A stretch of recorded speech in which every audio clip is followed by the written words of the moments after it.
Halo Sobat Pembelajar, ketemu lagi dengan saya Nur Indah Lestari. Kali ini kita masih di materi ekonometrika, terutama tentang time series. Time series itu data yang hanya memiliki kurun waktu yang panjang. Bentuk-bentuk time series jika kita gambarkan bisa terlihat konstan. Meskipun secara gambar ini terlihat naik turun, tapi kalau ditarik average atau rata-rata itu konstan. Ada yang memang kecenderungannya tren makin lama makin naik, ada yang lain makin lama menurun. Ada juga yang seasonal, naik turun pada kurun waktu tertentu, atau yang cyclical. Nah, untuk data time series, yang pertama kali harus dipastikan adalah data tersebut stasioner. Kalau tidak stasioner gimana? Nah, kalau tidak stasioner, hasil regresi yang dihasilkan itu disebut regresi palsu atau spurious regression, sehingga tidak bisa digunakan untuk memprediksi. Contoh pola stasioner seperti ini. Jadi dalam range tertentu, dia berada di dalam batasan fluktuatif pasti, karena yang namanya time series dari waktu yang panjang sekali. Di sini aja teman-teman bisa lihat dari tahun 84 sampai 2002. Yang butuh dilakukan adalah jangan lupa diatur waktunya dengan komen set waktu. Kemudian gimana cara nguji stasioner? Ada dua. Yang pertama menggunakan parallelogram, bisa tulis scoregram, terus kemudian variabelnya apa, taunya di mana dia stasioner atau tidak. Kita bisa lihat dua, di hasil parallelogram kita selalu punya probabilitas dari Q-star. Ketika probabilitasnya kurang dari 5%, berarti datanya tidak stasioner. Nah, di tabel yang paling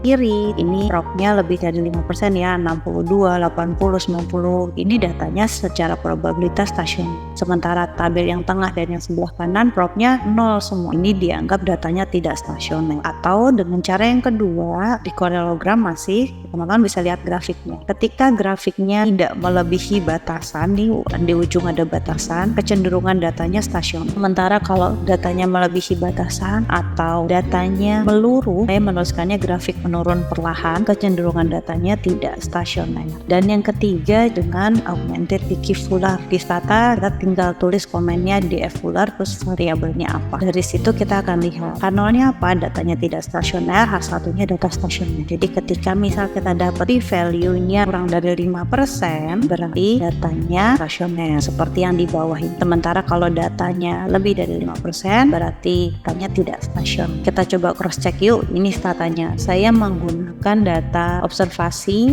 impor, CPI, sama GDP. Taunya dari mana? Kita bisa cek dengan SAM. Nih, observasi itu isinya tahun dari tahun 70 sampai 98. Tuh, sementara impor berarti data impor, CPI data harga, dan GDP. Karena kita mau pakai time series seperti yang tadi saya tulis di slide, jangan lupa kita setting dulu TF. Yang jadi time series apa? Kalau di sini namanya observation variabelnya. Kemudian sekarang kita cek apakah data itu stasioner. Kita cek yang sama ya, pakai program dari si impor. Nah, ini teman-teman bisa lihat dari proki, teman-teman lihat, oh ternyata semuanya 0, berarti di bawah 5%. Dengan kata lain, dia nggak stasioner. Dan hal ini didukung dengan gambar dari AC di grafiknya autocorrelation dan PAC partial autocorrelation. Karena dia masih spiking, masih ada yang narik keluar-keluar, berarti datanya tidak stasioner. Sekarang kita cek kalau pakai unit root test atau ADR. Kita bisa klik D-Fuller dari impor dan ini di atas 5%. Dengan kata lain kesimpulannya sama-sama tidak stasioner. Nah, ini impor dalam posisi data aslinya. Jadi dalam posisi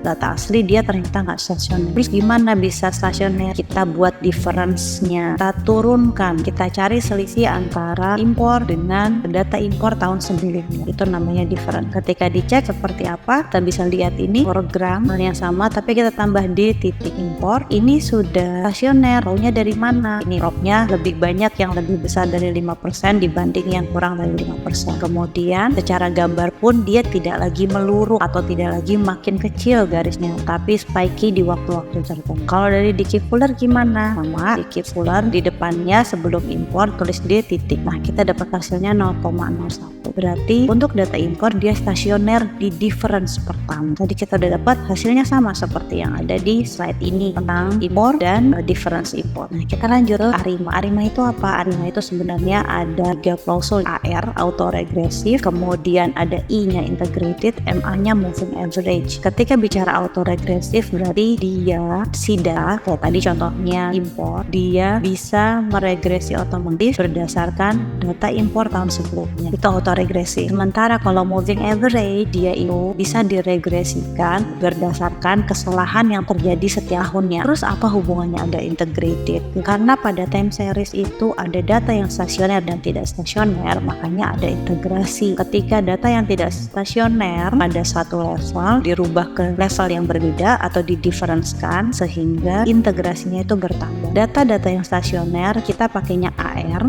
atau autoregresif, MA atau moving average atau ARMA, gabungan antara AR dan E. Sementara kalau datanya tidak stasioner yang kita pakai ARIMA. Beda modelnya apa? Ini secara modelnya. Kalau di AR, YT-nya ini berhubungan dengan YT tahun lalu 1, YT-2 terus sampai YT-P sampai tahun ke P itu, makanya dia dilambangkan oleh P. Sementara moving average errornya yang mundur dari error di tahun T mundur terus sampai tahun ke T-Q itu Q-nya. Makanya ada contoh kalau AR1 berarti hanya berhubungan dengan 1 tahun sebelumnya. Kalau misalkan di MA ini moving average diambil contoh ada 2 dengan error di tahun pertama dan error 1 tahun sebelumnya dan error 2 tahun sebelumnya. Nah kalau ARMA gimana? Ini digabung antara AR dan MA sehingga modelnya jadi ada 2, ada Y-nya, ada error. Nah ketika AR sama MA ini bisa pilih salah satu dari ketiganya, datanya sudah pasti muncul stasioner di level. Kayak tadi di Fuller impor itu udah stasioner hasilnya, itu boleh kita langsung pakai. Tapi berhubung tidak stasioner, akhirnya gimana? Perlu dibuat stasioner dulu.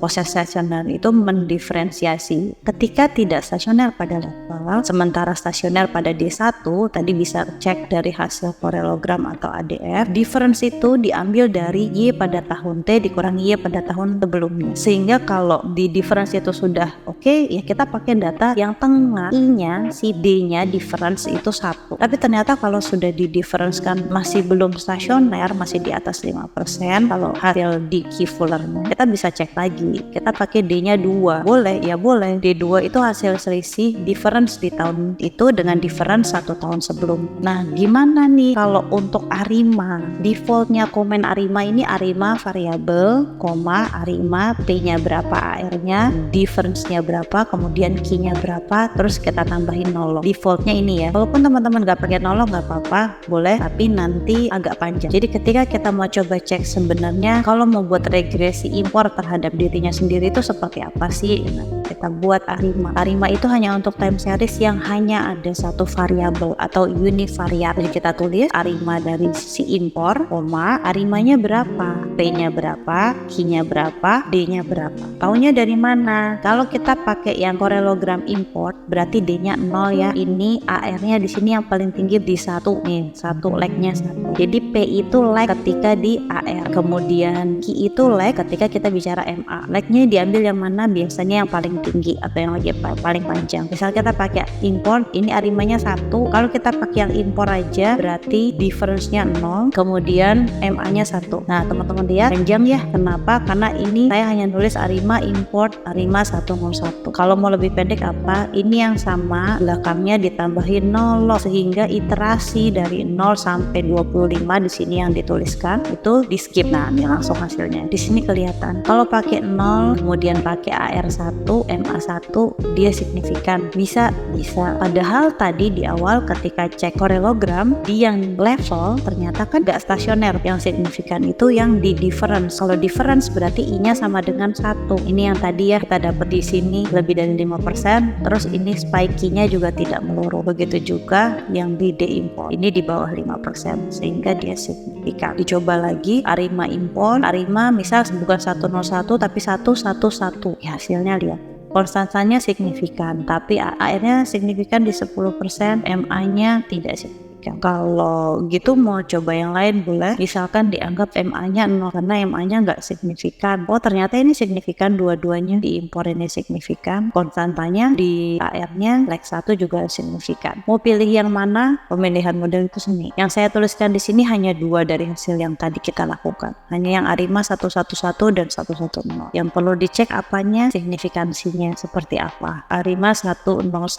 ternyata itu lebih signifikan. Kenapa? Karena di AR1 sama MA1 dua-duanya signifikan. Itu terkait dengan ARIMA. Semoga membantu untuk teman-teman. Terima kasih pemilihan modul ARIMA di KLC kali ini. Sampai ketemu lagi di KLC berikutnya. Tetap semangat belajar ya.